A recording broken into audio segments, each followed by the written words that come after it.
लोकसभा चुनाव की तैयारियों के मद्देनज़र हरियाणा में भारतीय जनता पार्टी को विपक्षी दल चौतरफा घेरने में लगे हुए हैं। इसी कड़ी में अब नाम सामने आ चुका है जननायक जनता पार्टी का।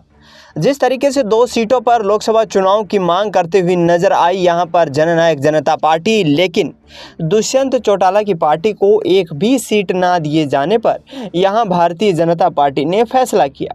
लिहाजा गठबंधन टूटा और दुष्यंत चौटाला 10 की 10 सीटों पर चुनाव लड़ने का ऐलान करते हुए नजर आए। लेकिन अब दर्शकों, जिस तरीके से दुष्यंत चौटाला ने भिवानी महेंद्रगढ़ सीट को अपने पास रखते हुए और हिसार सीट पर अपने प्रत्याशी का ऐलान करने की बात करते हुए एक बड़ा ऐलान कर दिया है। उन्होंने कहा है कि यदि कांग्रेस पार्टी महेंद्रगढ़, भिवानी और हिसार सीट को हमारे लिए छोड़ती है तो बाकी 8 सीटों पर हम खुलकर उनको अपना समर्थन देने के लिए तैयार हैं। जिस तरीके से जननायक जनता पार्टी के प्रदेश उपाध्यक्ष देवेंद्र कादियान ने ये जिक्र किया कि यदि महेंद्रगढ़ भिवानी को लेकर के भारतीय जनता पार्टी के रुख को यहां पर बदलना है तो कांग्रेस पार्टी को हमें ये 2 सीटें देनी होंगी और आगे आने वाले वक्त में हम दोनों सीटों को लेकर के यहां पर मजबूती से चुनाव लड़ेंगे और इसके साथ साथ 8 सीटों पर कांग्रेस पार्टी को मजबूती से समर्थन प्रदान करेंगे।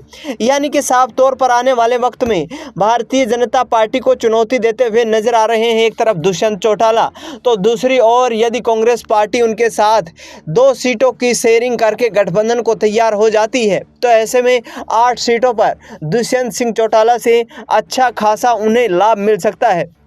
और इस स्थिति में लोकसभा चुनाव में कांग्रेस पार्टी और जननायक जनता पार्टी मिलकर भाजपा को हरियाणा में पटखनी दे सकती हैं। अब देखना ये होगा कि जिस तरीके से दुष्यंत चौटाला अपनी लोकसभा की तैयारियों को पुख्ता करते हुए नजर आ रहे हैं, लोकसभा चुनाव से पहले क्या हरियाणा में जेजेपी और कांग्रेस के बीच गठबंधन करेंगे? आखिरकार प्रदेश उपाध्यक्ष के इस बयान ने सियासी गलियारों में जरूर यहाँ पर चिंता की लकीरें पैदा कर दी हैं।